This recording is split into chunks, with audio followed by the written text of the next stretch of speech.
Hello and happy Thursday. Welcome to this week's Made in New York Animation Project Industry Access event. And for those of you that don't know me, my name is Lisa Clementi, and I am a dance movement therapist at the Animation Project.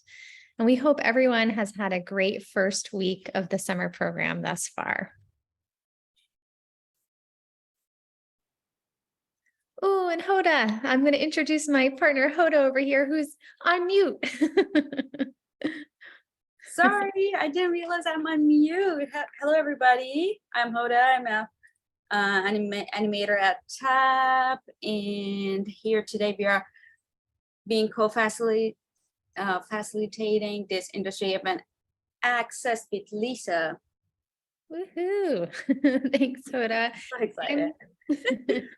I'm so excited for today's event. But before we jump in, let's review some Zoom webinar information for all of us. Okay, so on the screen here, some information about our Zoom webinar. So this group, as you're really flowing right into it, this group will operate in this webinar format. So that means that attendees will not be able to turn on their video or microphone during a webinar event. So much different from our other groups this week. And please know that you are counted in attendance as soon as you log in to this session. So because of that, you do not need to follow up with us regarding attendance. All this is super simple. Just sign right into this link and your attendance is automatically counted. So no need to send any questions into the chat or anything like that.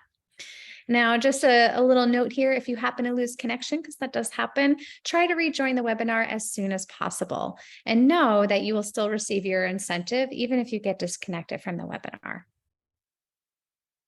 Thank you so much, Lisa, for sharing this information. Shall we get started?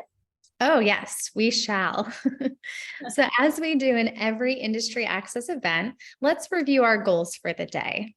So especially, this is our very first webinar here together. So our goals for the day is, as you may have imagined, we're going to start with an opening ritual, something that we've done throughout all of our sessions this week. And after our opening ritual, we'll move into our TAP Creed. And from there, we'll go into summer program reminders, which some of us may have some questions and whatnot. So hopefully that'll answer lots there. And then we will move into our week 1 Art Week submission showcase. Super excited for that. And even more excitement is after our artwork submission showcase, we're going to be introducing our guest speaker today, Kat Golowski, our Senior Talent Acquisition Specialist. So amazing. You will just love her. And then we're going to move in after that to our Q&A. And just like in any other session, we will be ending with a closing ritual. Oh, this looks very exciting, Lisa. So what's the opening ritual today? I'm so excited to hear about it. That's a great question. And we pose lots of questions here for our opening rituals. And in every TAP group, we engage in an opening ritual to help us check in with ourselves as we enter into this huge collective space together. As here we are all here, all in one session. So for today, our opening ritual is in one word. Just in one word. We're given a little challenge here, Hoda. In one word only, share how your experience of the Animation Project summer programming has been for you this week. It's been the first week. So in one word, share how your experience of TAP summer programming's first week has been for you. So in this moment for our opening ritual, we will open our Q&A feature so that you may share your response, your one-word response. And we're going to let that Q&A just populate with words.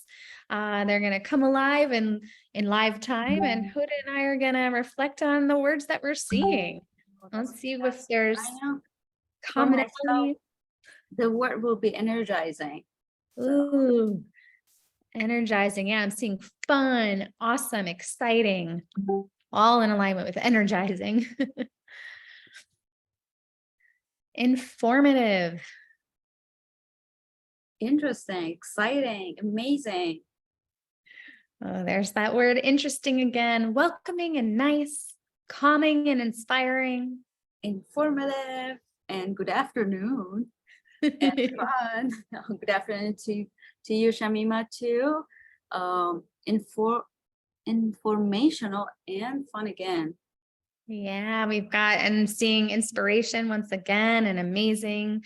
Interesting is taking the taking up our chat. Funny. Yeah, great, amazing, exciting, pretty good so far. Meeting new people. Oh, that's amazing. Entertaining, comfortable, calm. Ooh, artistic. I'm saying entertaining quite a few times. Yeah. Comfortable. I like comfortable. New, I'm seeing new as well, and fun is making its way up here. Hoda, what one word would you put in for this week? Oh, I said energizing. Oh, you said energizing. Oh, that was your word. Oh my gosh, I missed that. You started us off with energizing. I would say connections is my word. Connections. That's a beautiful word too. Anki is sharing nervous. Yeah. I'm also seeing motivating. That's a new word. Educational. Cool. Enlightening. Yeah, so many beautiful words. Yeah, I wonder, it's a challenge, right? To put all of what we've done in 1 week in one word, but these words, you can feel all of that energy in one word. Captivating, immersive. Interesting, great, educational. And yes, you answer here in one word. Creative, encouraging. And I think lastly here, I'm seeing Hoda, engaging. Yeah. Name that. So thank you, everybody. wow. Such a beautiful opening ritual, Lisa. Thank you. Yeah, you're so welcome, team. All right. So thanks for participating in the opening ritual, everyone. All right. And looks like over to you, Hoda, for the creed. Okay. So we're gonna go over a tap creed with Lisa. I'm gonna start reading number 1. We show respect. We are a team of individuals from different backgrounds and experiences with a shared interest in learning. We live up to the same expectations as we would in person. We mute ourselves when we are not speaking in order for all voices to be clearly heard.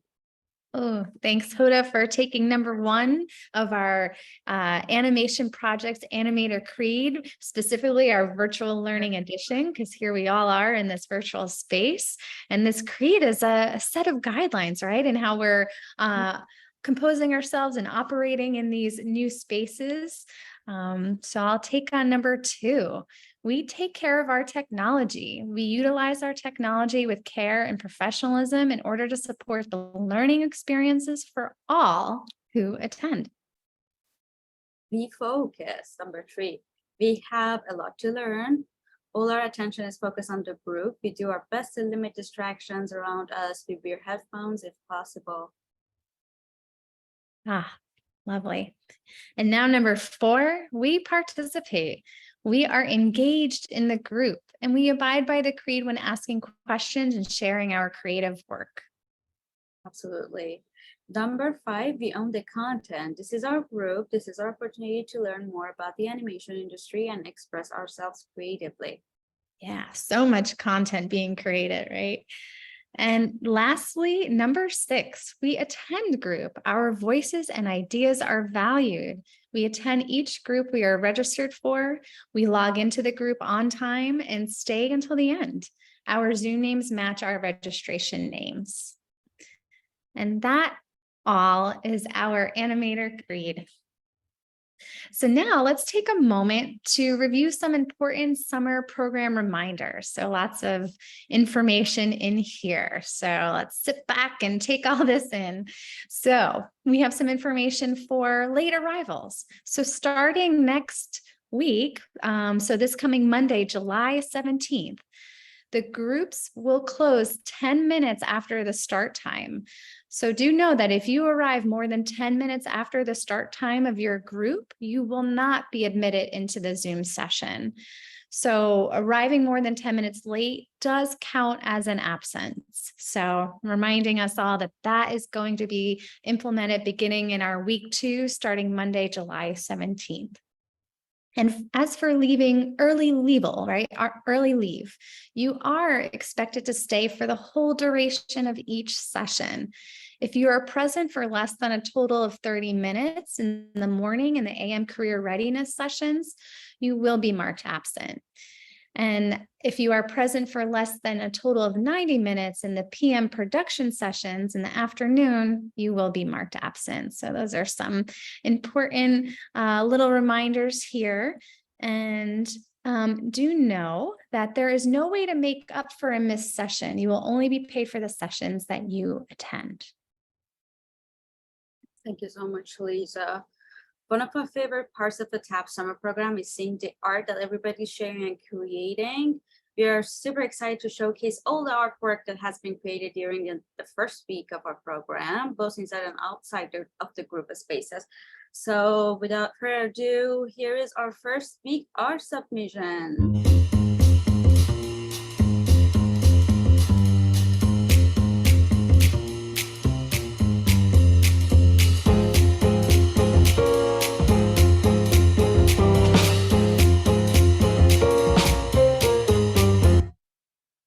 It's not okay. Sounds like a little technical difficulty here. Oh, really? I heard some music. I think Yeah. so give us a moment all while we work. Can you share that with everybody? Is that possible? Okay. All right, so stay tuned, everyone. We are going to fix some of the technical difficulties behind the scenes, and we will, you might be up and running.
Wow.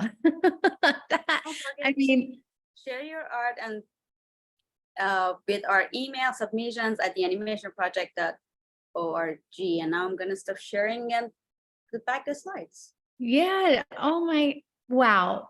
Wow is one word, but it doesn't do all of that justice. What an amazing amazing work, everyone, in just 1 week. And we're just so grateful that you were able to submit all of that.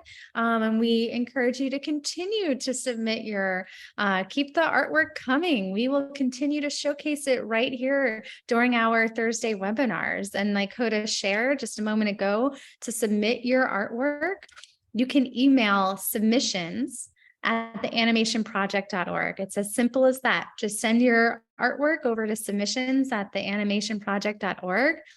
And remember to please include your first name on your artwork submissions if you're comfortable. So that way we can credit you. As you can see, we have you're all amazing artists and you're getting credit. And it's so great to see your name with your art on the big screen here. Wow. So yeah, in the chat, you'll see submissions@theanimationproject.org. So be sure to keep the art flowing. Okay. So, and now We are so excited to welcome today's guest speaker, Kat Golowski. Welcome, Kat. Thank you so much for the warm welcome. I really appreciate it, and it was such a pleasure to see all of your hard work, everyone. Pretty exciting for us to see that, and keep it coming. We want to keep seeing more and more of you. It's a genuine pleasure to be here and to share this space with you all on this lovely Thursday afternoon. My name is Kat. You can call me Kat, and I'm the Industry Outreach Advisor for the Animation Project. I'm also a Senior Talent Acquisition Specialist, which is essentially a much fancier way of saying recruiter. I grew up in a studio called The Mill, and The Mill is based here in New York.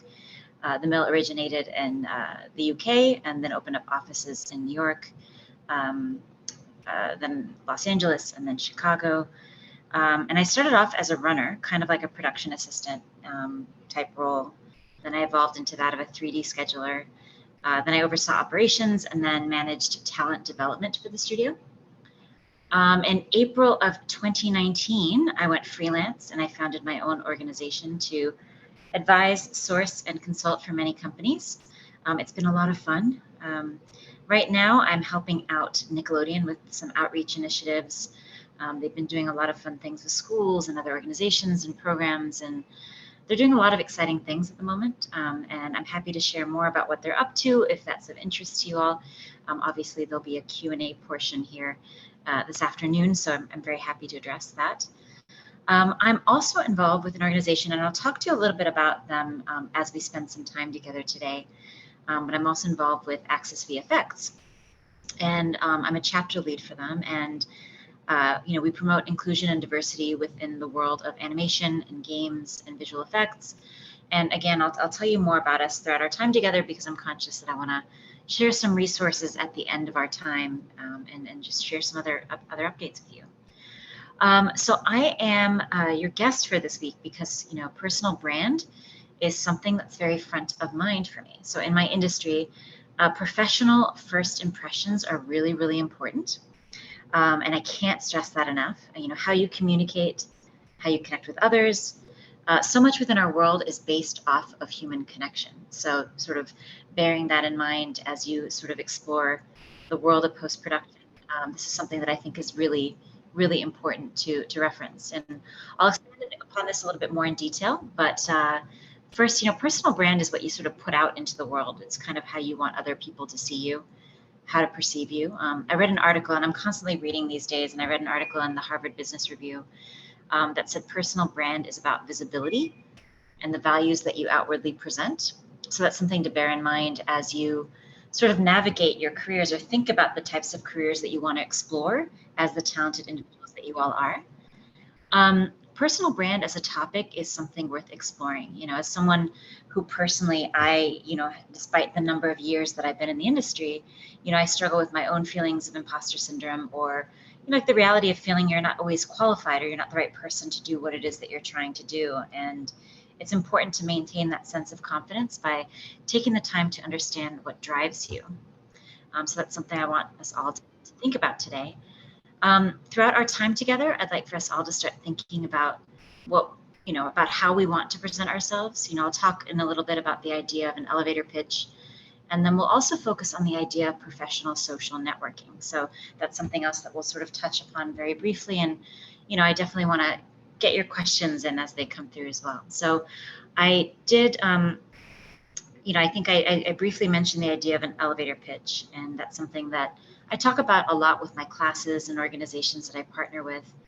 And I think it's important to think about, what is an elevator pitch? Like, what does it mean, to contribute to an elevator pitch? Well, it's literally, as the name suggests, an abbreviated introduction on how you want to best represent yourself. And it's within like a 20 or 30-second time frame, or alternately within the time in which it takes to ride an elevator. So let's assume a managing director or a hiring manager of your dream company or your post-production studio is in the same elevator as you are in, and they say to you, like, what is it that you do? So thinking a little bit about your elevator pitch is really, really important.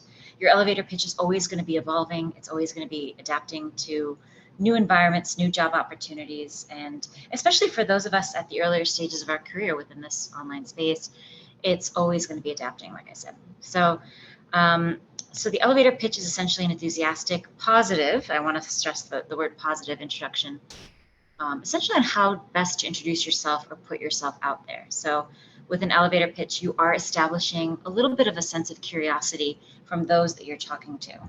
And even if you aren't in this elevator, which, you know, naturally most of us will be either in person or online or communicating through LinkedIn, which I'll delve in a little bit deeper, you know, it's a nice practice to offer yourself on how, you know, you introduce yourself during an interview. It's pretty useful for that. You know, one of the more popular interview questions you might get throughout your careers is that of, and actually this is the most famous question asked, is tell me about yourself.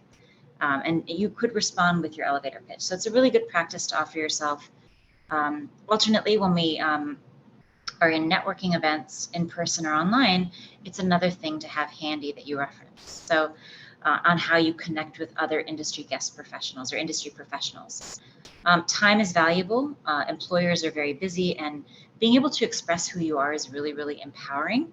And again, I want to sort of highlight this, you know, for the 10th time I've said this in 2 sentences or 2 paragraphs, but you know, it's really going to be adapting, and you know, it's something to continue to check in with. I have many friends in the industry who are very talented senior creatives in our industry, and they're always adapting their elevator pitch. So if you're unsure of where to start, I kind of want you to think of, and we won't sort of, because there's so many of us within this space, which is, it's such a pleasure to see you all here and to see your messages.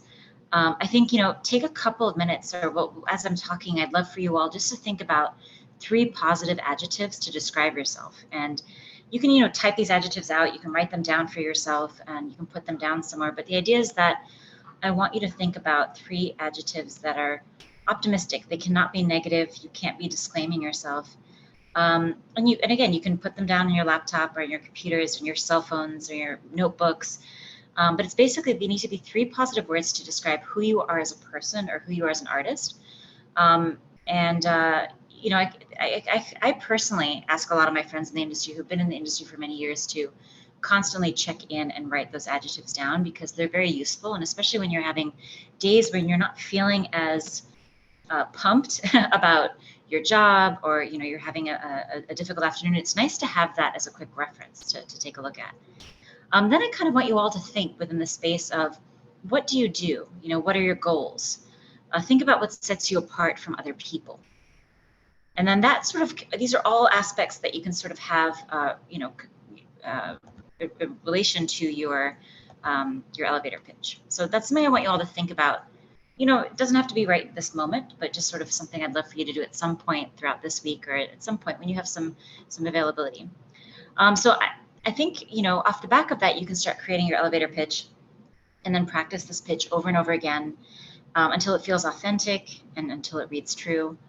I'll use myself as an example. Hi there, my name is Kat. I'm an accomplished senior talent acquisition specialist / recruiter. As I mentioned earlier, I genuinely love placing talented individuals in incredible opportunities in some pretty well-known studios across the globe, and supporting them and encouraging them as well as their development as talented artists within their roles. That's a bit of a wordier elevator pitch, but you get the point. So have a think about your intended audience, like who your intended audience might be. And I also want you to think about how less is more. So once again, think about the 20 to 30 second period in which, you know, you would introduce yourself once you meet someone in a social setting. So again, some tips on your elevator pitch: introduce yourself, share what it is that you do. You're going to want to make your elevator pitch sound a bit conversational. You don't want it to sound overly formal. You're going to want to practice speaking clearly, enunciating, and then you're going to want to practice. So practice with friends, practice with your partner, with family members. I definitely recommend, you know, just practicing in general. And I do this with my friends all the time. The elevator pitch is pretty much a good practice to offer yourself to, because once again, it's applicable to how you compose yourself during an interview and then beyond. And we'll talk a little bit about how you can expand and use your elevator pitch to adapt into other aspects of your day-to-day. So again, the more important takeaway here is, you know, expressing who you are as an artist or as a person in general, because some of you within this space might have an interest in being an artist. Others might want to pursue production or some sort of operational role that sits within the world of animation. And some of you might not have an interest in either of these roles, which is also really great and all right too, but elevator pitches are adaptable for whatever your field of interest might be. But it is, being able to express yourself is really important. This can, once again, will evolve because as humans, we're often challenging ourselves. And just keep practicing. Expanding upon the idea of your personal brand and sort of thinking about how useful an elevator pitch is. I obviously indicated how it's a great way to respond to a question such as, tell me about yourself, when someone who's interviewing you in a rather intense setting, it's always a bit uncomfortable being in an interview setting, or often is. Just knowing how to respond to that and having that in your back pocket is really going to work to your advantage. But then again, expanding once again on your idea of personal brand, I kind of want to talk to you a little bit more in detail about the benefits involved with having an updated LinkedIn profile that speaks to you and who you are as an artist. I find that we're not really sort of talking about LinkedIn profiles enough, and I'll explain a little bit why in detail they're so important. I have friends in the industry who are heads of departments and like heads of production, heads of computer graphics, creative directors or executive creative directors, and they don't have a photo on their LinkedIn profile, or they haven't touched their LinkedIn profile for several years. And I'm literally, whenever I'm searching on LinkedIn as a recruiter and looking up these artists, I will reach out to them and say, hey, Jeff, where's your photo? Hey, Sarah, definitely update some of your day-to-day work experience because it's really important. That's always something nice to have in the background, sort of marinating as you're going about your day-to-day, because it keeps you on the forefront of any opportunities that might be on your radar. So the idea of being online while promoting yourself, and I speak for myself when I say this, it can feel very daunting. And I see some smiles with Hoda and Lisa as I'm mentioning this. But the beauty of us having migrated into a bit more of a hybrid work model is that you can sort of keep your personal brand front and center, or keep who you are as an artist or as a producer while online. So I'm going to actually share an example with you right now on LinkedIn of someone who has a really, really great LinkedIn profile. And so as you can see, I'm using Gabby Rios, one of my incredibly talented colleagues and current CG animation instructor with us here at the Animation Project. Gabby is an incredibly talented, like I was mentioning, a character artist and 3D animator. And if any of you have been lucky enough to have had a class with her as your professor, I'm sure you'll agree that she's got the most incredible sense of humor. So something to think about. As my mother would say, she's a hoot. She's great, just really great energy, very effervescent and very positive, which we all love in this industry.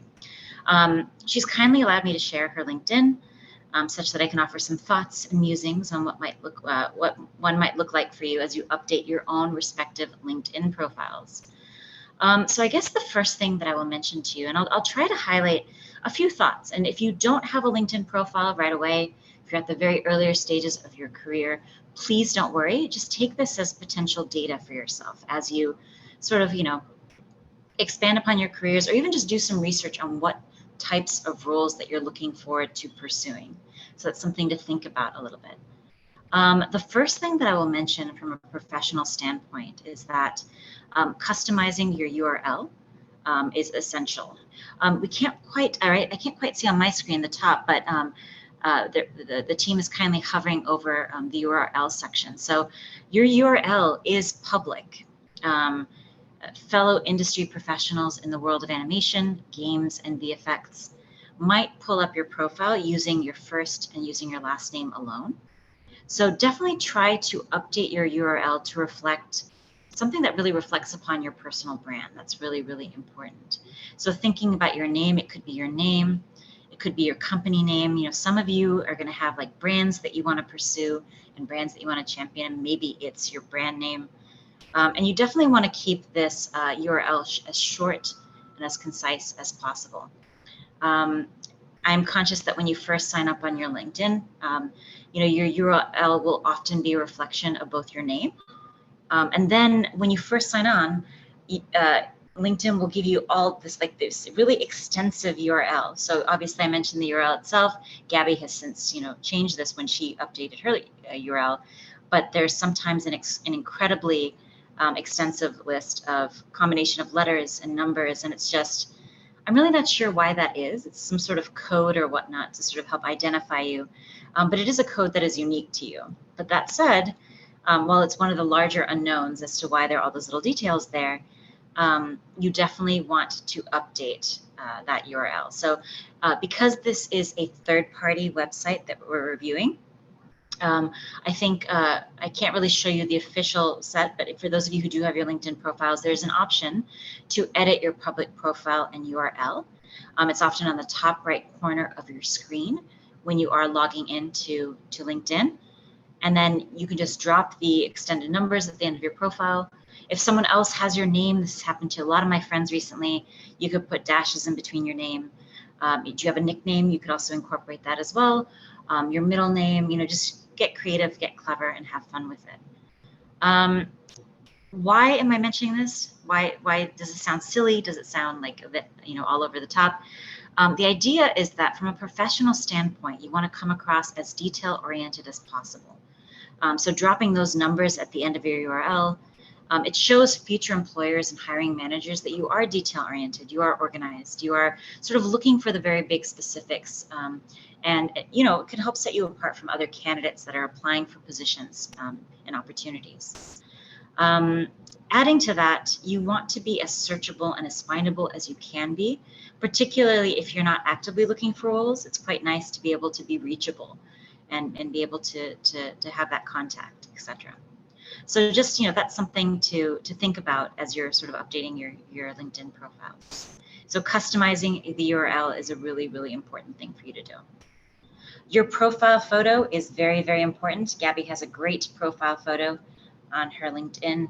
The cover photo behind is equally so, and a great opportunity to showcase your own personal artwork. So that's a really incredible slide from Gabby's incredible thesis project that she worked on at Brooklyn College last year.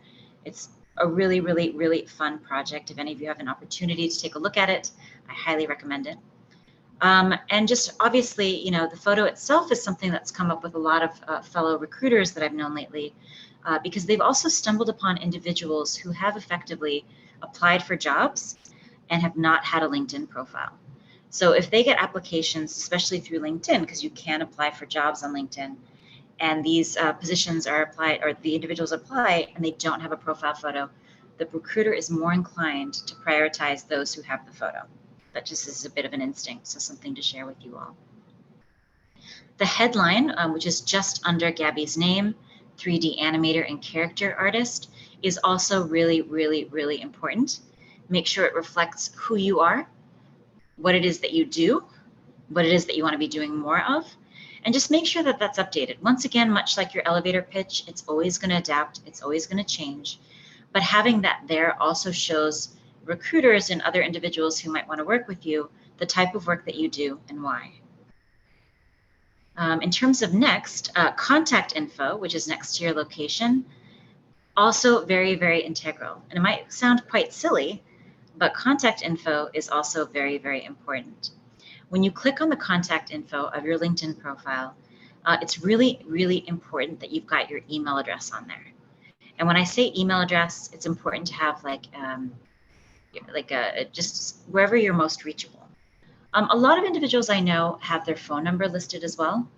My own personal observations, I personally don't feel comfortable getting a call on the spot. It makes me feel personally very, very anxious when someone calls me and I don't know who they are.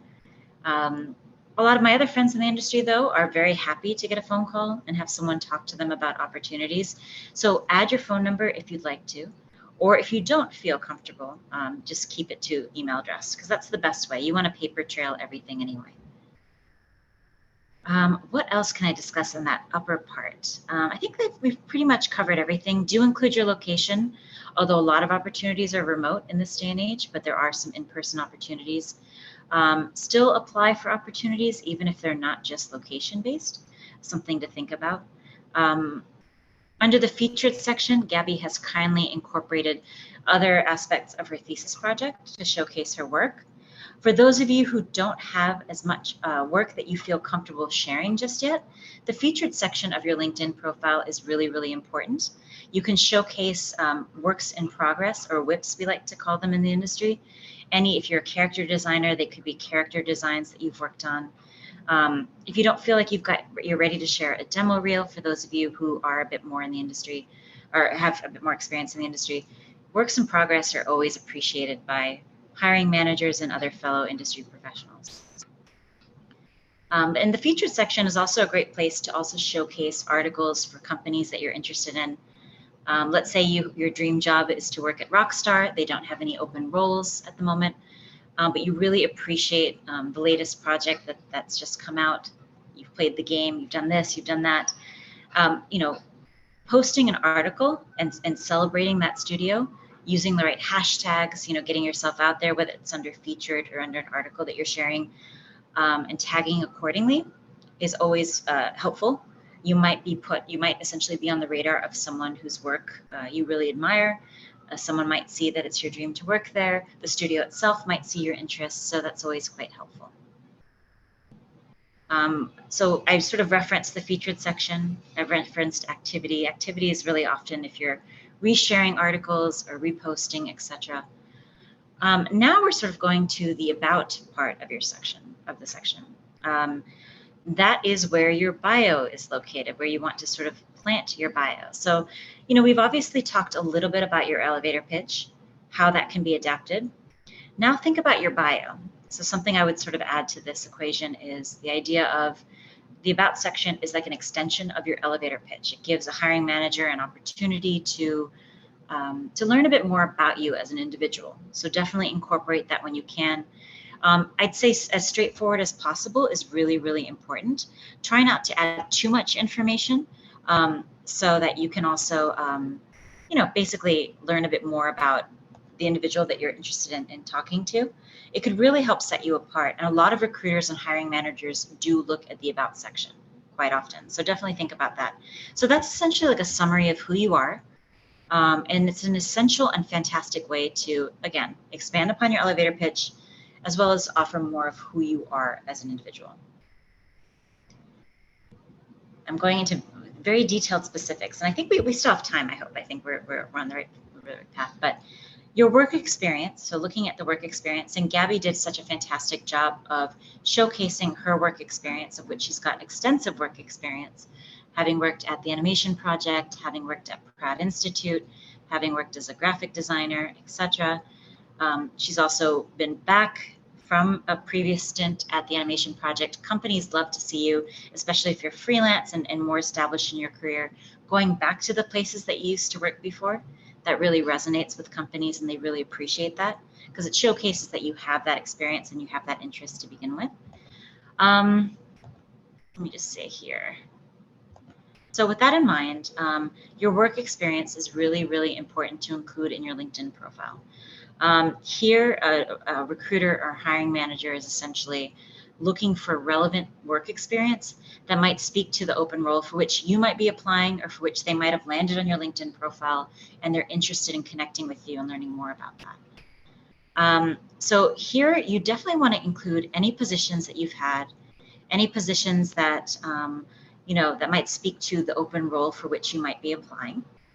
Something I will mention is that many of my students, and also individuals who are not students of mine, but helping individuals that I've helped out with their rising careers, have often said, well, should I include other work experience even if it doesn't relate to the world of animation? And the answer to this, and I'd say that a lot of fellow recruiters in our industry would equally agree, the answer is definite yes.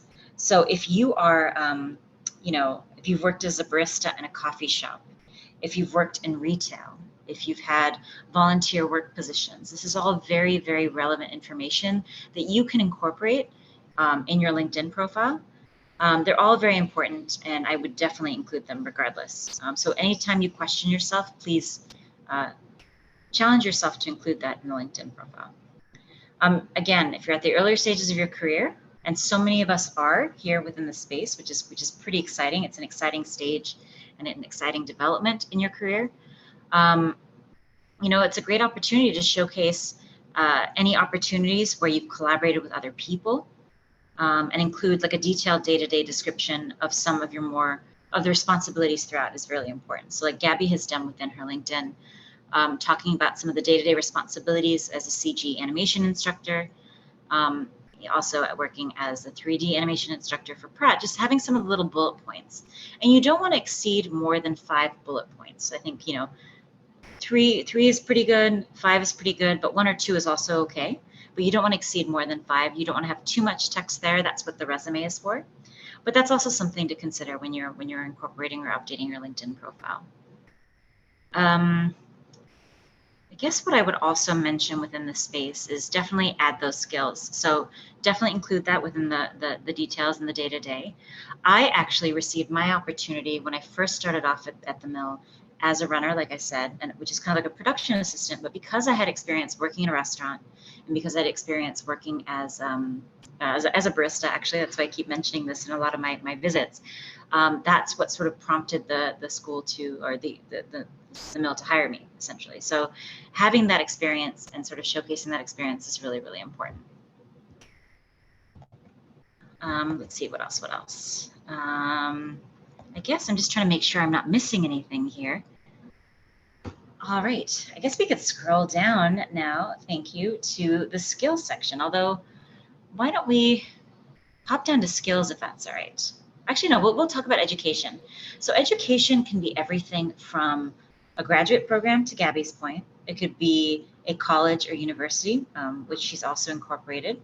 It could be a community college, which is also listed. It could also be a certificate program or a program that you've signed up for, where you've learned. It could also include software knowledge or software programs that you've taken. Let's say you've taken a coding workshop and sort of have had like a summer session in coding. That can also be incorporated under education. So admittedly, when it comes to companies, especially as of late, when talking to fellow recruiters that I know in the industry, that's not been as much of a focus on your LinkedIn or on your resume. The priority from companies has been more about work experience. Can you work as a team? Do you have an interest in developing your skill sets? That's often been the priority as studios are hiring for candidates. All right, so if we could kindly also scroll down to skills. Thank you. So looking at skills, this is an often overlooked section of your LinkedIn profile.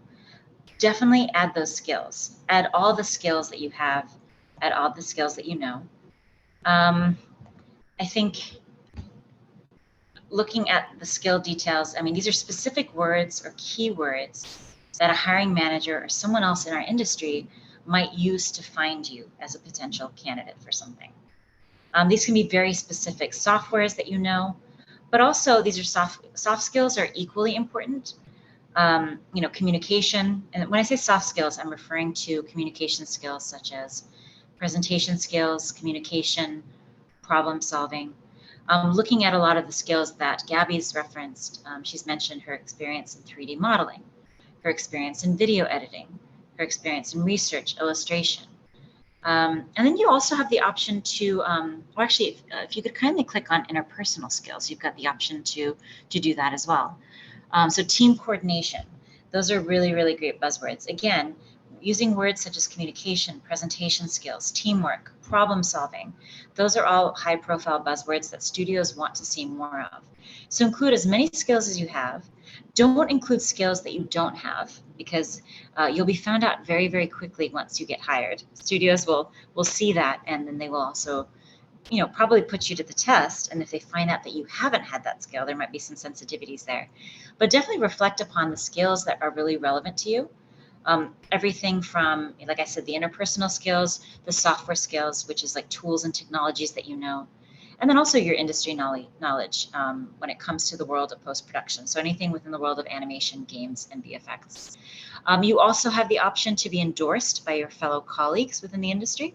And when you endorse, I think in my old class last semester, our previous class, I got a lot of questions from a lot of my students and a lot of participants who were asking, oh, does it matter if someone endorses you?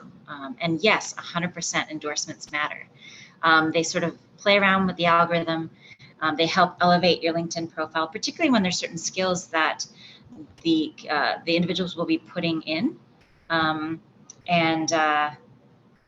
think, you know, it definitely helps elevate your profile, particularly when others are endorsing you. So if a hiring manager, let's say I'm putting in like animation, I'm putting in modeling, and I'm putting in like just very specific skill sets within the world of 3D. And if you've been endorsed for those skill sets, that's a pretty wonderful thing.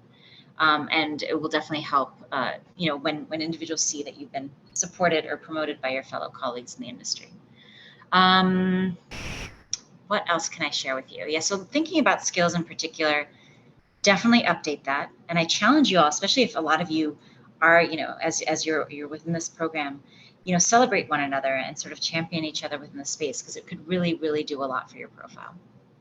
I am seeing some questions, and I want to make sure I'm tackling them in advance. I saw some nodding heads.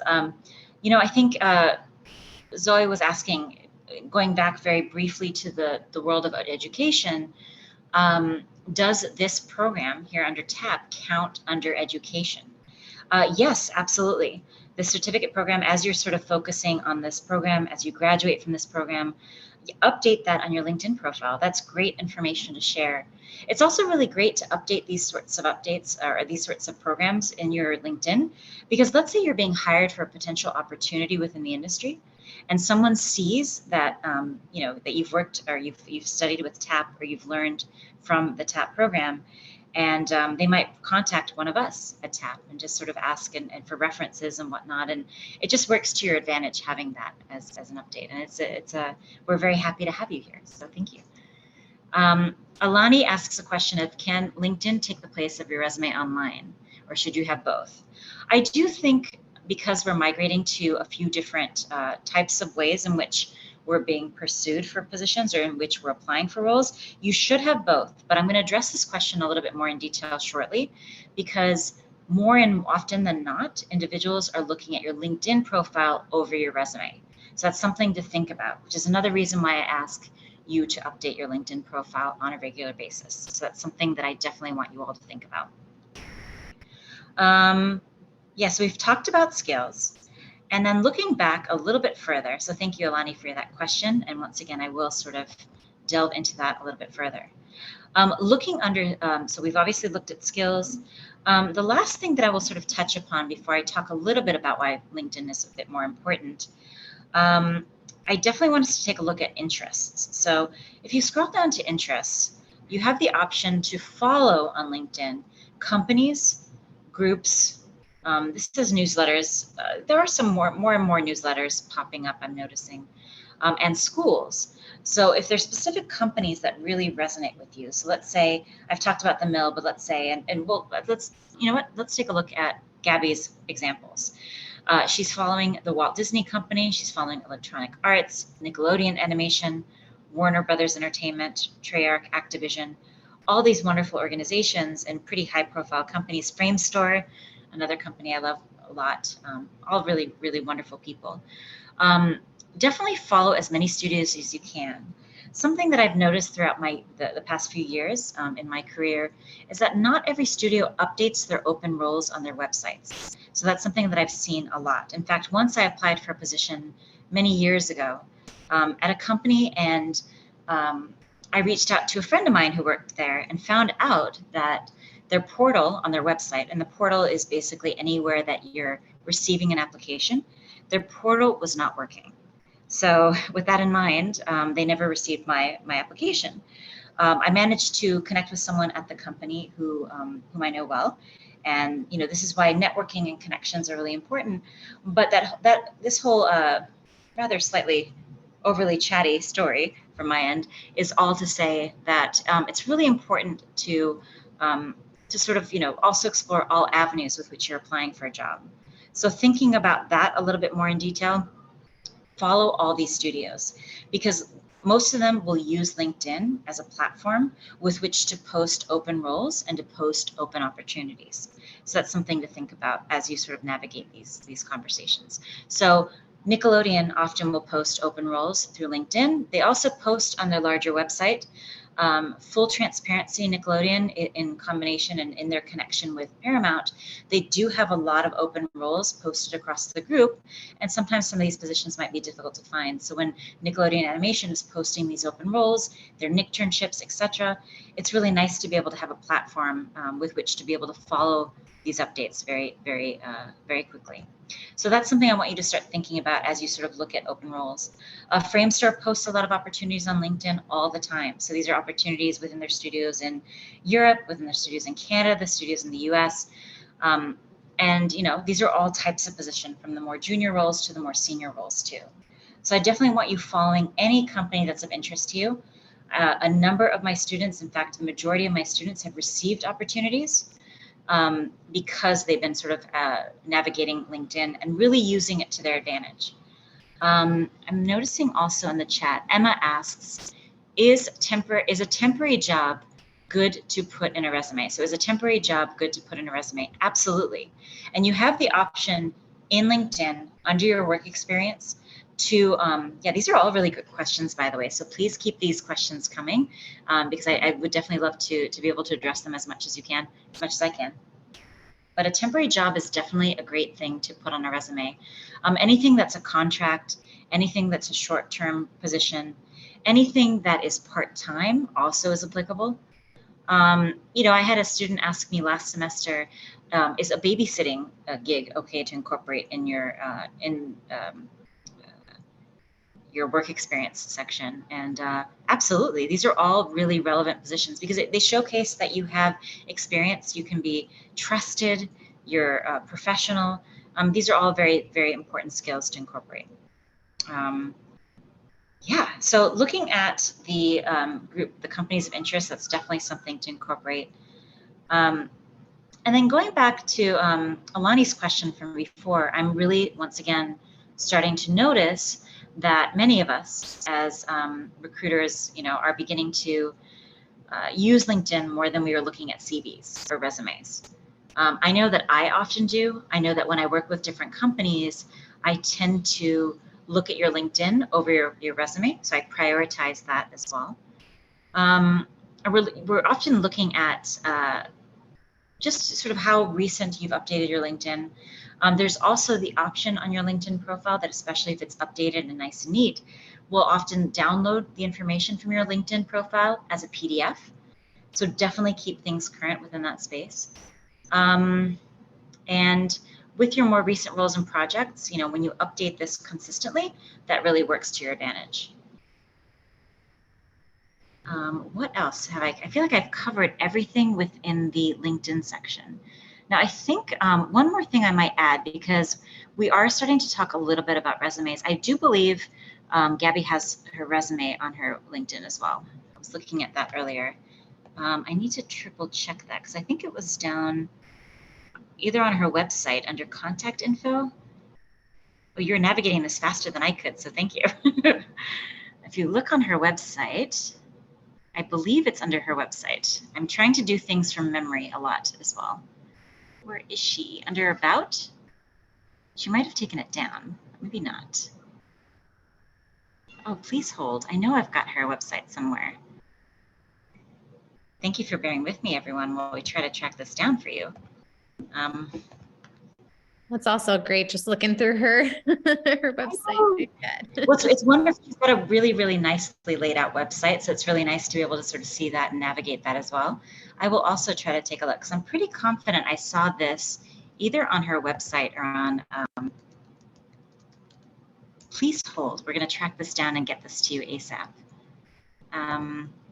So I rather unfortunately can't have too many windows open on my laptop, otherwise things will potentially crash, but I did have this here earlier, so let me just triple check this for you. Oh my goodness, where are you? Where are you? I know you're here somewhere.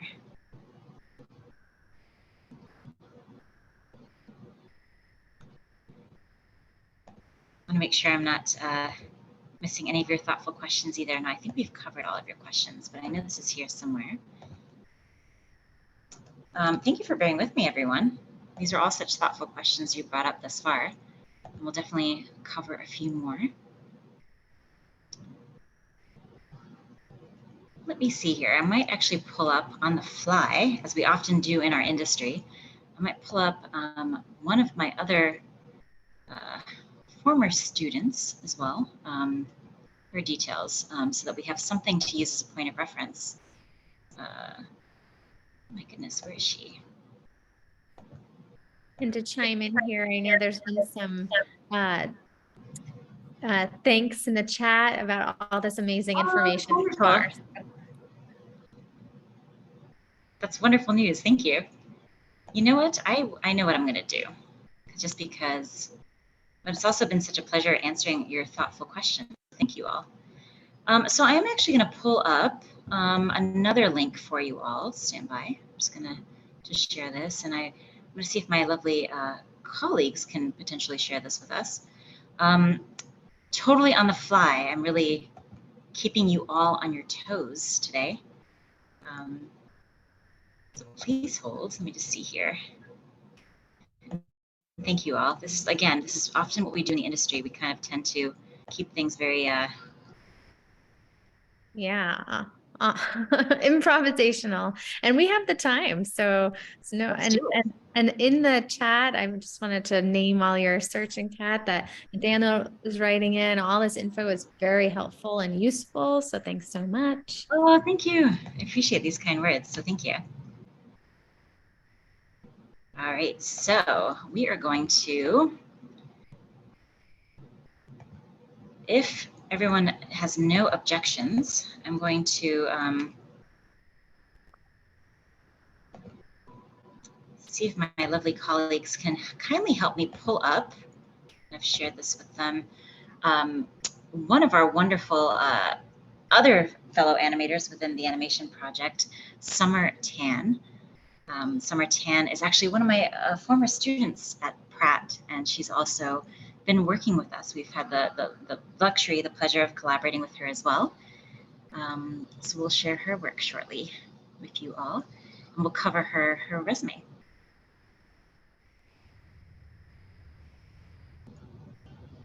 So under featured, she's got her, and thank you so much for pulling that up within like a nanosecond. That was pretty impressive. I was trying to think of something, just because so many of you were asking such thoughtful questions about presentation and the fact that, you know, would LinkedIn take over for your resume? I would encourage you all to incorporate your resume into your LinkedIn profile. And we'll take a look at her resume right now, just to give you some context, because I think Summer herself has a lot of really great talent when it comes into the world of immersive, and that's of interest to her. But you kind of want to keep, when it comes to your resumes, a very streamlined approach when it comes to how you present. Oh, wonderful, Annie. Your mom works at Pratt? Oh, I'm going to have to hear, like, that's wonderful news, and what department and what she does. That's awesome. Thank you for sharing that. Pratt is a lovely place and a lovely group of humans. But what I love about Summer's resume is the fact that it's very streamlined, very clean. You know, I think you kind of want to keep things as unbusy as possible, particularly when you're applying for roles. And you also want to incorporate details that are a bit more extensive to what you might have on your LinkedIn. So remember how I was mentioning your work experience being that of, you know, having like 3 to 5 bullet points and sort of incorporating that into the back and forth. I think, you know, having a few more details and having a bit more in the way of the job description is also pretty helpful in your resume. You can afford to be able to do that. You definitely don't want too much of a, and I don't know how best to phrase this other than say you don't want something that's too busy when it comes to your resume. Have fun with layout. I think, you know, this is a really great opportunity that Summer has, where she listed her title underneath her name. So you know right away, the experience is at the forefront of what she does and some of her day-to-day experiences. Education's also listed, but the priority is to get your work experience in there. And then once again, looking at the skills section, you want to incorporate a lot of the software skills and interpersonal skills that you might have. So everything from HTML, obviously, if you know specific software such as Unity or Unreal and you're applying for an Unreal position or a technical artist role, that's really important. Summer's kindly included like a very brief intro to herself. That's not necessary on your resume. You can absolutely, you know, fold that intro into your LinkedIn profile. under your about section, when you're incorporating your summary. Looking at the other details, just sort of ensuring that your eye goes straight to, the email, your website. So it just sort of keeps things very straightforward and current. So that's something to think about. Yeah, I feel like I'm trying to think of other things that might be relevant within the resume front, but thinking about location, you don't need to include your location on a resume.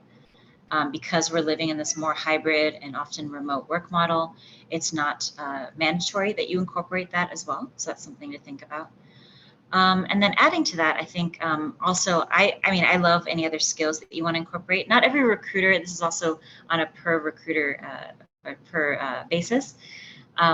But, talking about the languages, that always really fascinates me. Any hobbies that you have. Hobbies can be really interesting talking point when you get the job and you pursue the opportunity. I took up banjo a few years ago, and that became a topic of conversation on my resume when it came to job opportunities. Very, very random fact about myself that I'm sharing with you all today, but just something to think about as you apply for positions. So Alani, once again, like to answer your question about the resume versus LinkedIn, definitely keep both. But I will say that more and more recruiters from the world of animation, games, and VFX are all starting to effectively really go straight to your LinkedIn. So make sure the most that you have updated, the better, and just making sure that your own personal work is listed. We haven't really touched upon portfolios, and I'm happy to answer questions within that space, but I think making sure, one thing that I will say as a high priority is making sure that your work is yours alone, or that you're not taking credit for someone else's work, and maintaining that authenticity is so integral, so important. Full transparency, I've heard of a number of individuals within our industry who are still not able to work at specific studios because they've claimed work that is not theirs as their own. So that's caused some stress for their careers, and also, the world is a very, very small place. So just maintaining and practicing that authenticity as much as you can is so, so important and so integral. Let me just see what else I'm planning on covering, because I want to make sure we've got time for all of your questions. Emma's asking, does a cover letter help with getting a job? Yes. So Emma, you're asking a really great question, and I really appreciate you bringing this up. It's another reason why I so aggressively talk about, aggressive is too aggressive a word, but so often talk about elevator pitches, because your elevator pitch can adapt into that of a cover letter. So cover letters for a lot of different companies are very important. They're not always make or break for some studios, but the majority of the recruiters that I work alongside and I all love to see your cover letters, because it gives you an opportunity to also show your listening skills.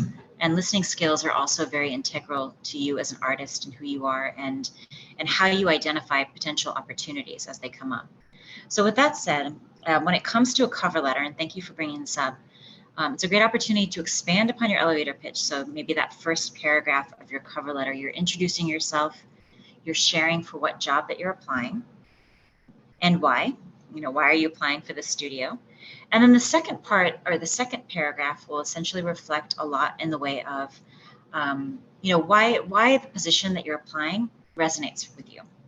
What are aspects of the job description that really resonate, that really stand out to you?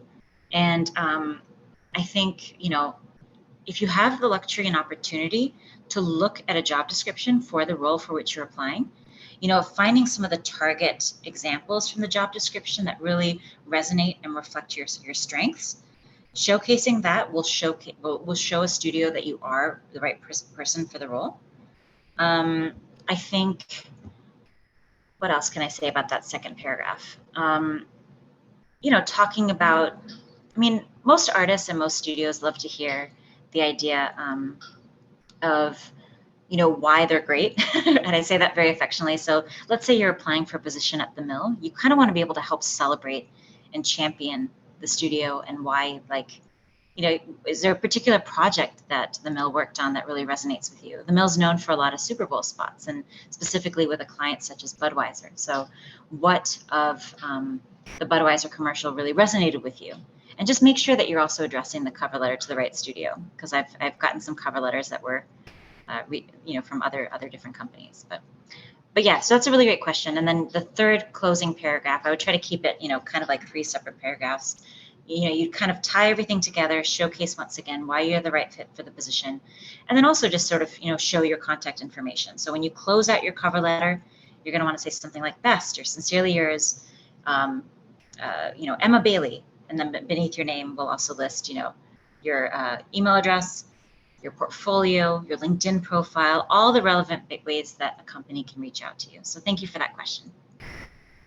I hope that addressed everything, but please shoot another question if I haven't already. I guess before I go to my next section, I guess what I'll do is I'll answer a few more questions, so keep them coming, please. Sabrina asks, let's say we aren't able to land some opportunities. How would you suggest we fill in the gaps until we can land a job? That's a really, really great question, Sabrina. I think something I would sort of share with that from that end is I've hired a lot of individuals who have basically filled their time with learning other softwares, collaborating on other projects with their friends, being self-taught in specific softwares, and also volunteering. We didn't sort of cover this in LinkedIn, but your volunteering experience can be added to your work experience on LinkedIn, or there's a separate section or option on your LinkedIn profile where you can indicate your volunteering experience. And that's all really relevant information that showcases that you have empathy in what you do, you're hardworking, and you care for others. And that's something that a lot of studios are, especially off the back of the pandemic, are really, really keen to support those conversations. So in terms of landing opportunities, filling these gaps, quote unquote, with life experience, a lot of individuals are very interested in sort of learning how you maximize your free time. Because at the end of the day, there's always something that you can do and teach yourself. I do encourage a lot of my students who graduate from programs, whether they're in university or they've graduated from an organization that has a specific animation program, as you're applying for jobs, create some more artwork. Add that under your featured section on your LinkedIn profile, because that showcases your efforts, showcases your talents, and it's a really great way to show to a potential hiring manager that you're very motivated and that you're interested. So Sabrina, I hope that answers your question, but I think that's something that is pretty relevant information. So and something that's very front of mind. And I'll share some resources as we wind out our time together to make sure that you've got some time. So Sabrina says yes, perfect, thank you. Emma also asks, does having a referral help back up a resume? Yeah, referrals are always great. And actually, that is a question that I was posing to a friend of mine who works for a VFX house the other day, because she doesn't always like to see referrals listed on resumes. And for those of you in the audience who may not know what a referral is, often companies, when you apply for a position at a studio, will want to do some research on you and sort of investigate contacts that you might have in the industry who can vet you, who say great things about you. So they might ask you. In fact, there's a studio that I've been working on recently where they wanted to hire an artist and they asked for 3 referrals. So 3 individuals who have work experience with this individual to see if they might be able to vet this person. So with that in mind, it could be either phone call where the recruiter, in this case myself, or I'll give a call to a potential former colleague or former employee to this individual, and we'll ask them a few simple questions about their work experience, how they collaborated, anything, often just sort of seeking to have like a really positive conversation about the individual. Sometimes individuals will include the names of the referrals on their resume. Other times they may not. I think often what I like to see on resumes is something along the lines of references available upon request. Then when a studio engages with you and pursues you as a potential for a future role, they'll just investigate that and sort of ask you for those referrals. Awesome, thank you. So keep those questions coming. I hope that addresses your curiosity. I don't want to be doing too much of the talking, so if there are other questions, I'd love to hear from you.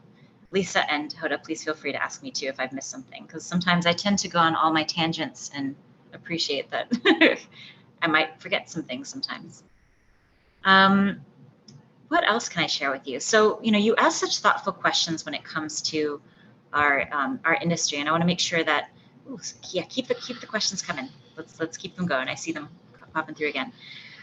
We obviously talked about resumes, we talked about CVs, but going back to LinkedIn, I wanted to sort of indicate the fact that LinkedIn in particular is very useful when it comes to expanding upon your network. So networking doesn't have to be an in-person, awkward, on-the-spot experience, where you're trying to figure out how best to communicate with others in a very short period of time. It can also be an online awkward experience. But all teasing aside, it's a really, really great way to sort of keep yourself current and on the radar of a lot of other individuals. But also, expanding upon your network can give you opportunities that you may not have been aware of in the first place. Building upon your connections, adding new names, adding new colleagues into your LinkedIn profile is really, really important. Adding these new industry friends can often feel probably particularly intimidating for many of us on a regular basis, but I speak for myself when I say this as well. When I add someone from a high profile position at Disney, I'm sometimes like, I want to make sure that I come across really well in my communication with that individual. And I speak for myself, that sending a thoughtful note and introducing yourself can go a really long way. So you have the option when you have your LinkedIn profile to add individuals to just really send a note that shows why you're reaching out. You don't want to just blindly add someone to your profile. But basically introducing yourself once again can go a long way. All of these ads as well could really lead to some incredible opportunities for you. Everything from perhaps a potential interview to that of finding a future mentor within our industry. So something I would say, and we'll sort of delve upon the idea of mentorship quite soon, but something I will sort of delve a little bit further upon is many of you will eventually, as you continue to expand upon your careers, you're going to go through this phase where maybe you're applying for your dream studio constantly and you're not getting any traction there. So I often recommend for those of us who, whose dream studios are not getting back to us, I obviously reference the idea of celebrating them in the featured section or in the, sort of like your activity section, tagging them and whatnot. But then I also recommend if there's someone who works at that company who has your dream job or has a role that you want to pursue one day, several years, ahead of where you are now, you might want to just contact them directly on LinkedIn. And I can tell you a number of my former students have actually received opportunities based on these connections of individuals that they've sought after on LinkedIn. So they've maintained like a relationship with them. They've checked in. They've asked a lot about their day-to-day experiences at the company. And then they've essentially gotten to know them a little bit more over time. So that's something to think about as you, pursue roles and try to connect with individuals who work at these dream studios. So I definitely think that's a positive experience and something to pursue. So, but I will sort of want to reassure you or remind you that you definitely want to reach out to someone, send a note, follow up with them with just a quick, thank you for taking the time. I just wanted to reach out and see if you might have a moment to chat. Would love to hear more about your position. So just try to be as empathetic and approach from a place of empathy as much as you can. Let's see. Maybe I'll take a couple more questions before I delve into the rest of our conversation. Which one should I tackle next? What should you think is the most important factor when choosing a job? What do you think is the most important factor to consider when choosing a job? Something I would mention, because we're not looking at portfolios today specifically, but when you prepare your portfolio, you want your portfolio or any sort of work that you have and work experience to reflect the type of work that you want to attract. So if you are a 2D animator and you want a 2D animation job, I think that's something that you need to pursue. Then you definitely don't want to be showcasing 3D work or production work when you apply for a position. You want to showcase the work that you know and can do very well and attract the type of work that you want to pursue. The best advice when applying for a first job is really to pursue a job that really resonates with you, something that you know you would really enjoy. And I think also when you consider a full-time position, I know it sounds silly, but I want to make sure that it's paid. I have a lot of students who take on positions that are not paid, and many of them have expressed rightful sensitivities of being taken advantage of throughout that process. So bearing that in mind, because the idea is that we need to advocate for ourselves easier said than done sometimes. And naturally, many of us want to expand upon, you kind of want to make sure that you're, advocating for yourself as much as you can and vetting that position. But I think it's important to choose a project or choose an opportunity that you know you can commit to, specifically when it's specific, like the job description is something that you can do. You don't want to just apply to random positions.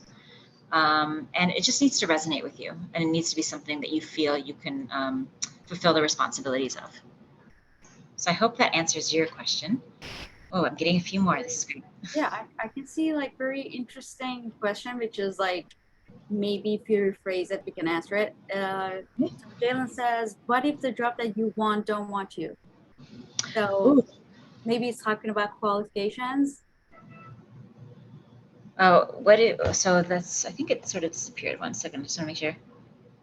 Oh, well, I think, you know what, I wouldn't, that's a really great question too. These are all really great questions. So keep them coming. I think, it's a very thoughtful question, but the reality is sometimes it's not about a company not wanting you. It's just all about timings.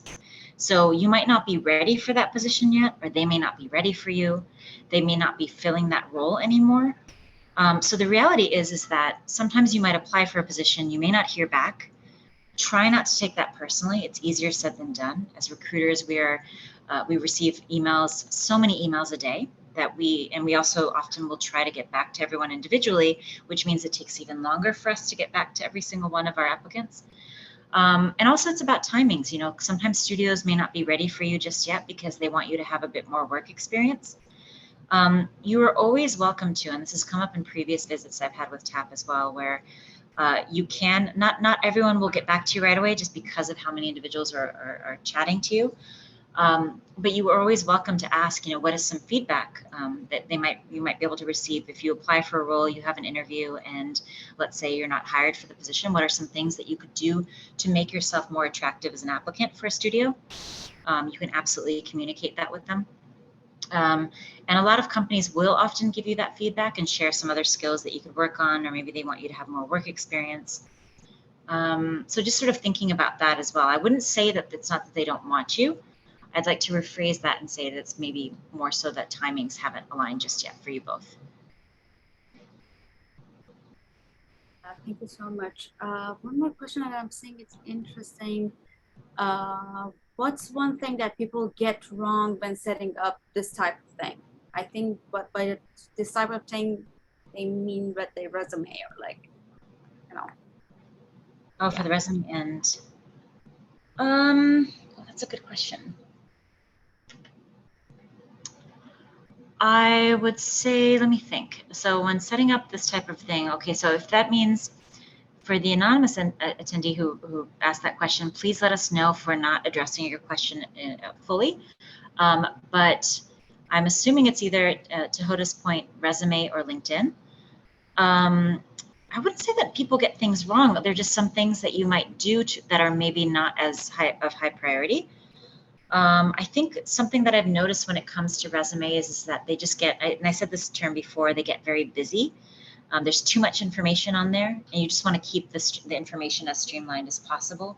Especially for those of you who are artists, there's going to be more of an attention on how you lay out your information, the font that you use, the color combinations that you want to use.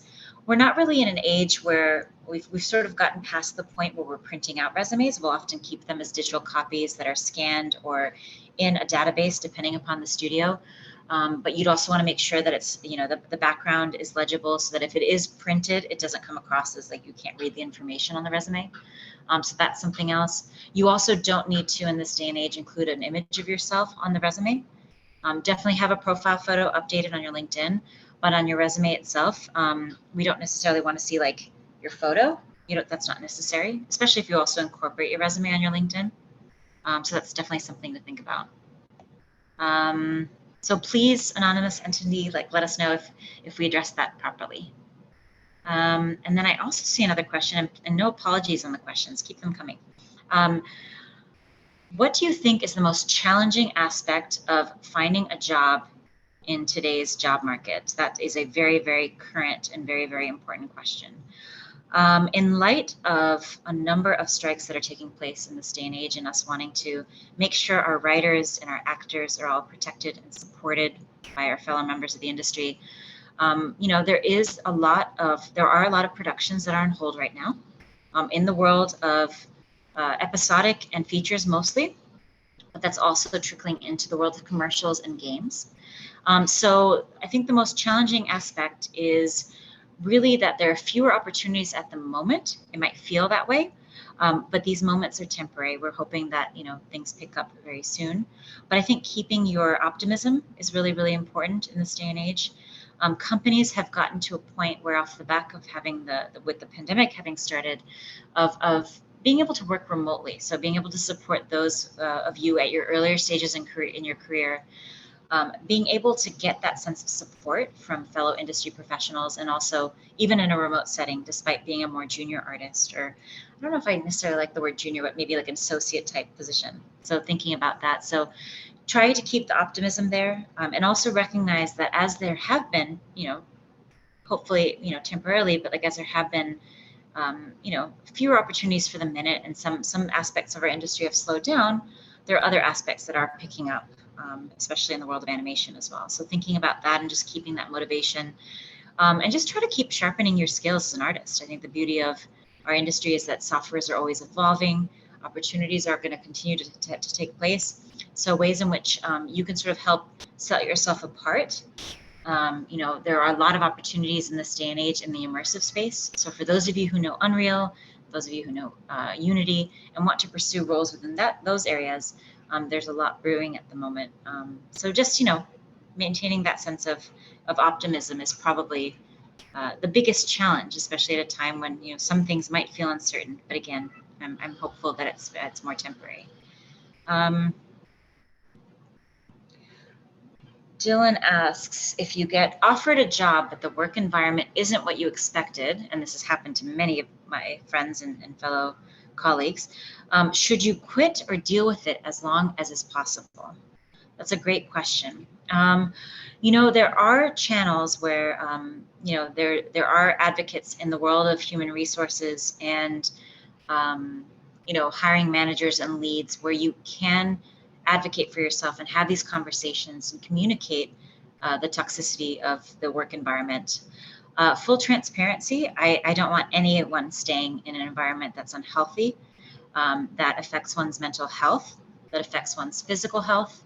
Once again, in terms of speaking on advocating for yourself, it's really important that you communicate your concerns to someone who's supporting you as an employee for the company. But if you communicate that and changes are still not happening, I do encourage you to, you know, perhaps consider what other opportunities there might be outside of that space. Rather unfortunately, in our industry, you might encounter individuals who aren't as kind as we want them to be, or aren't as motivating or supportive or encouraging. And it's really, really important to not feel alone and to know that there are places and people that you can chat to. If there's a trusted coworker that you feel safe with, you know, please communicate that to them. Again, there should hopefully be someone within the team of HR. You can also contact me if you are in a very difficult situation, and I can try to advise and put you in touch with individuals who might be able to help support you within that space. But once again, you know, it can be a very isolating experience when you go through that, and sometimes, rather unfortunately, companies can be not consistent with what their image might be. So, and this information is very helpful to them, particularly if there's certain individuals within the studios, you know, as they come up. I'm trying to think of what else, if I was going to add anything else. I feel like one thing I should add when I talk about HR, they are also there to also support the company. So in many cases, when you do communicate them, you know, just make sure that what you're sharing is in confidence, and make sure that you establish that boundary with them, and that they will let you know if there are those difficult conversations. So yeah, that's definitely something to think about. sorry if you've already touched upon this, but can you give tips on creating a portfolio? Some jobs require one, and I'm never so sure what to include or what to make for it. Portfolios are important to have because some of you are storyboard artists, some of you are previs artists, some of you are interested in animation, some of you are incredibly talented producers. So depending upon your portfolio, if you are interested in production, you want to include projects on a demo reel or the projects that you might have produced if it's something that you've worked on with your organization or whatnot. I think I'm just trying to think, showcasing some of the projects that you've worked on. Once again, I did indicate with you earlier that it's really important to make sure that you're showcasing the work that you've contributed. So sometimes you might collaborate on a project with others, and you might want to have like a demo reel on your work as an animator. So being able to reflect upon your work, but also showcase the work of your peers, you're going to make sure that under the breakdown of each scene or in your demo reel itself, if you're responsible for all aspects of the shot that you have in your demo reel, that's accounted for. If someone else created the model and you've rendered it out, if you've created the rig on something and someone else is animated, you want to indicate and give credit where it's due. You'll also going to want to have, and we obviously looked at Gabby Rios's website very briefly, but you'll also want to have an about section that includes your bio and that also includes any questions or anything, contact information to showcase. I think, just making sure that that's all listed as well. And then I'm trying to think if there's any personal work or traditional work that you might have worked on that can also be incorporated in your portfolio also. I have too many thoughts in my head as to, it sort of depends upon like what sort of. Can I mention something? Absolutely, please do. So as like an animation professional, if you have different skill sets, for example, if you know how to make storyboards and also like animatics, and also you're a good character designer, put it in different sections. This is character design, this is like storyboard art, this is concept art. So as much like skills as you have, and separate them, because like maybe you're at once like applying for a concept artist like position, and also you're applying for a character designer position, or you want to apply for editing or something. So like section them out, so when they're like reaching out to your website or your online portfolio, they can find the specifics, without getting like entangled. Oh my God, so many works, and I don't know where to look at. So that's something that I wanted to add. That is wonderful to add, Hoda, and you're a wonderful person to answer that question. I think, yeah, that's definitely something, you definitely want to, it sort of depends upon your skill sets, to your point. I feel like something else that comes up too is just making sure that your contact information is accessible throughout the whole website. Because even if your portfolio is standing alone, even if someone finds your portfolio within your LinkedIn profile, sometimes a recruiter might share your work with that of a hiring manager. They might want to hire you, but if they can't find your work, whether it's in your demo reel or your contact information, whether it's in your demo reel, or I think you will sort of not be the first person that they go to when it comes to. They'll prioritize someone whose work is much more findable. So I hope that addresses your question. But I think please let me know if there's like a specific skill set you'd like to represent, yeah.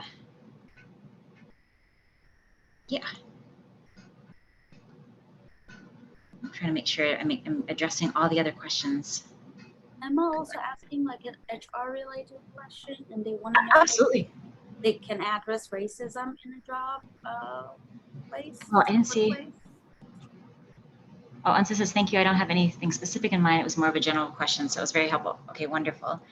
What is the best way to deal with racism in a job?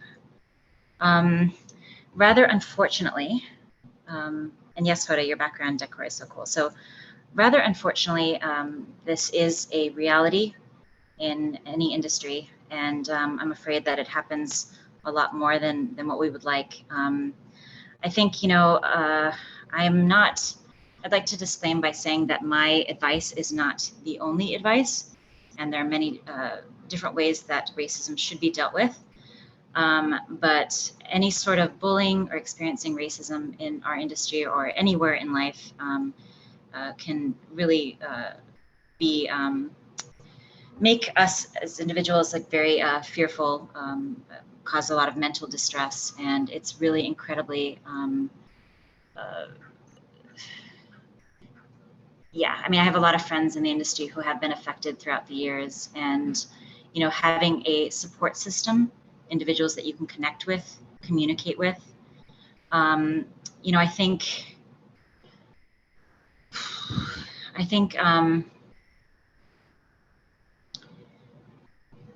you know, I'm trying to think of the best way to discuss like specific examples of friends who have dealt with it within their communities, the VFX communities and animation communities and game communities.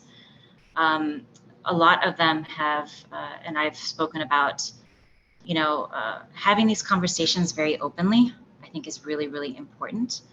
Having a network and a community within the organization of the studio itself, individuals you can trust, individuals you can rely on. I have a lot of friends who have been through a lot of pretty horrific situations, and you know, while the HR teams within the respective studios have tried to offer a lot of support, that doesn't take away from the experience itself. And you know, I think you know, this is a very impactful situation that one cannot you know, forget. I think, you know, studios should display zero tolerance for any racist behavior whatsoever. And that's something that needs to be dealt with right away. But if you are not getting that support and the tolerance is not, and the studio is not expressing zero tolerance, I think it needs to be a bigger conversation. I am happy to provide resources if you know, you would like off the back of this meeting, or off the back of my visit. But I definitely feel that relying upon you know, community and relying on our friends and our family is really, really important during that time. That was a very long-winded answer, but hopefully, you know, some of my, you know, I feel very emotional when it comes to this question because of a lot of what I've seen many people very close to me having to endure. So.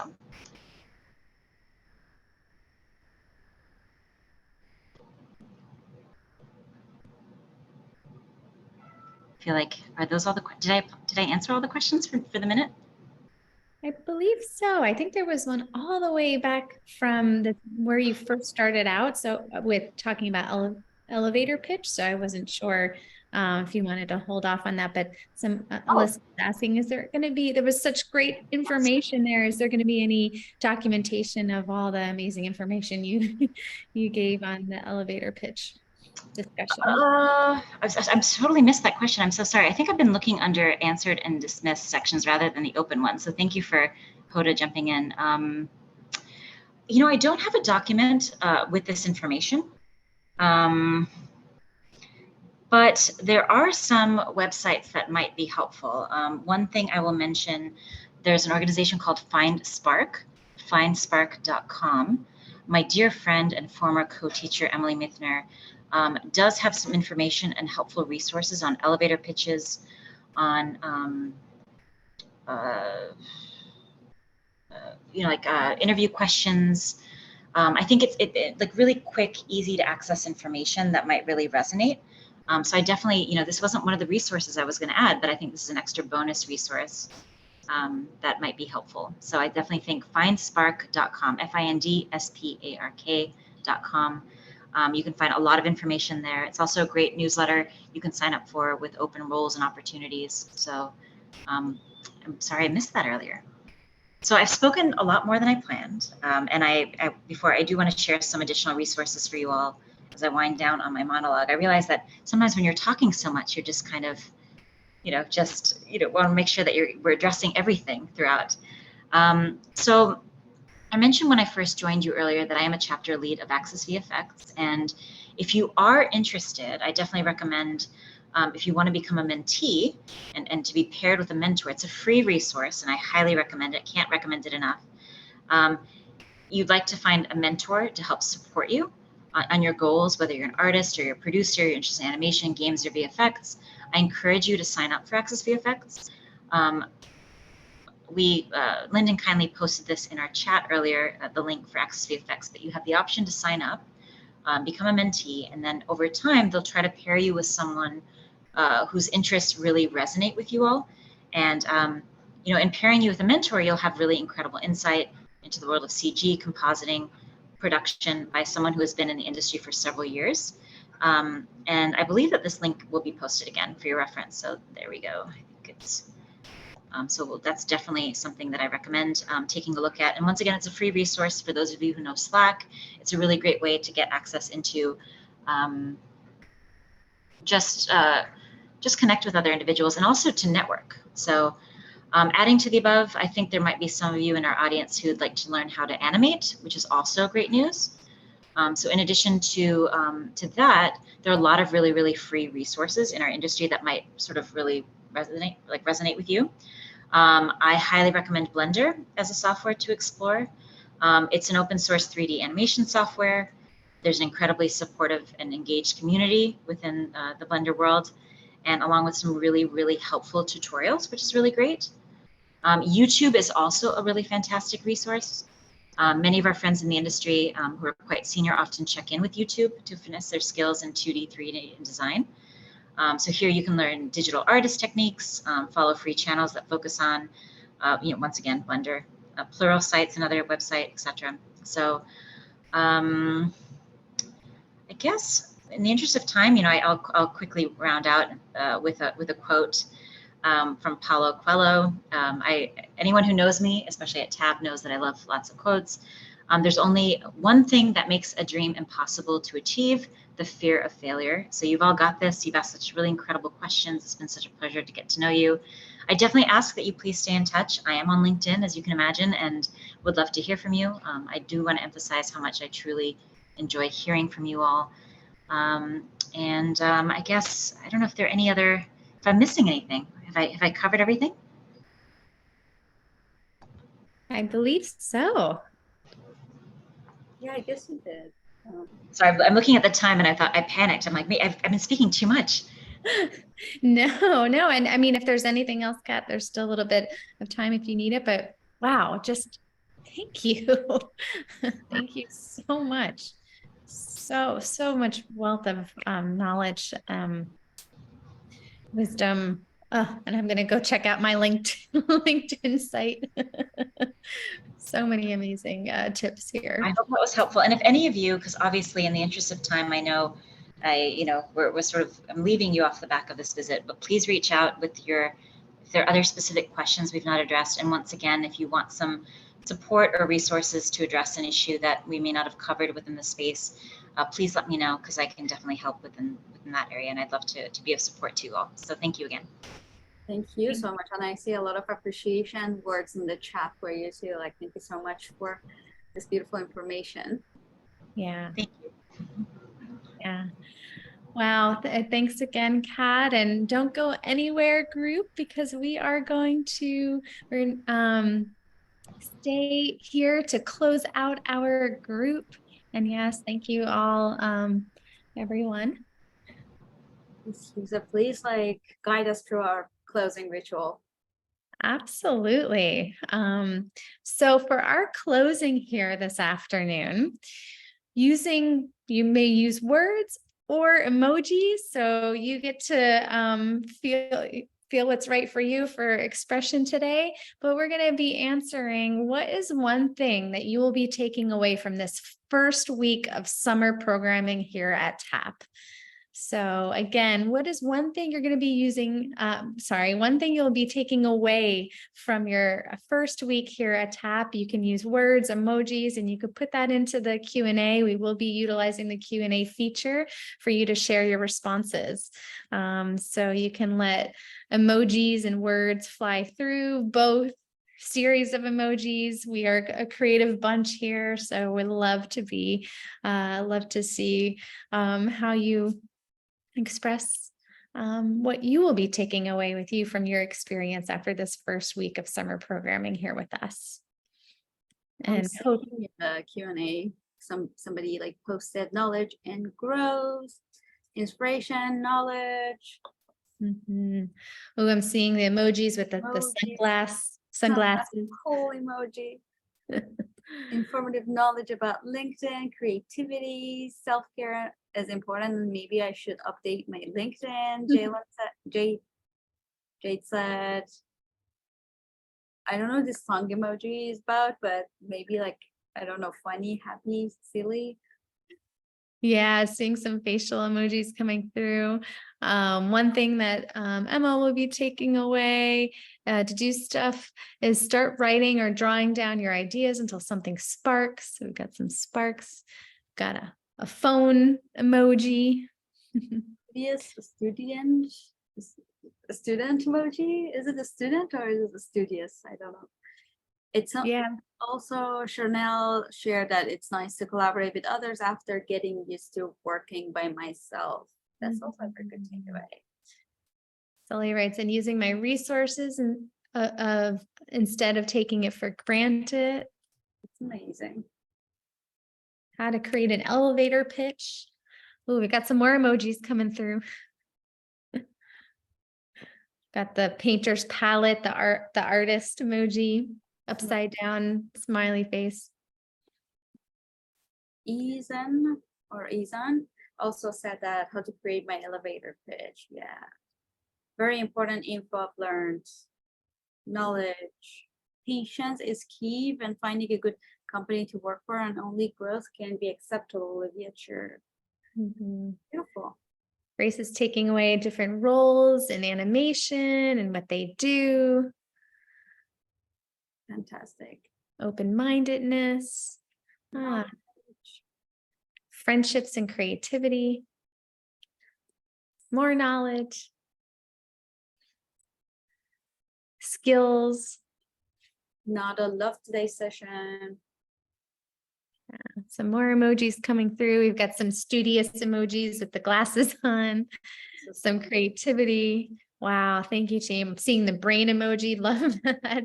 Great representation for all the knowledge put in here. Oh, maybe some folks don't have an emoji option, so we may have to get creative with our keyboard or words, but I'm seeing big responsibilities to draw more. Yeah, Lisa also shared that she's glad that that she signed up and learned a lot already, especially this session. That's amazing. Yeah. We're glad that you're here. Yeah. All right. Some smiley faces, more artist paint palettes. Wow. Wonderful. We've even got the exploding mind emoji. So much opportunity. Wonderful. Very enlightening.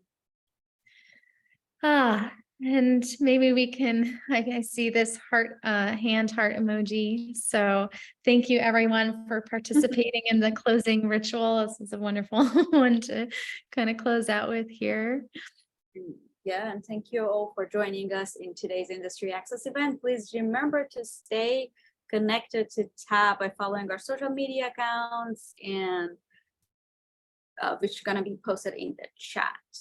Yeah, right there. All we hope that you have a wonderful weekend ahead.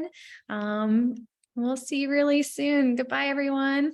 Goodbye, everybody. Have a wonderful weekend. Bye. Bye. See you next all. week.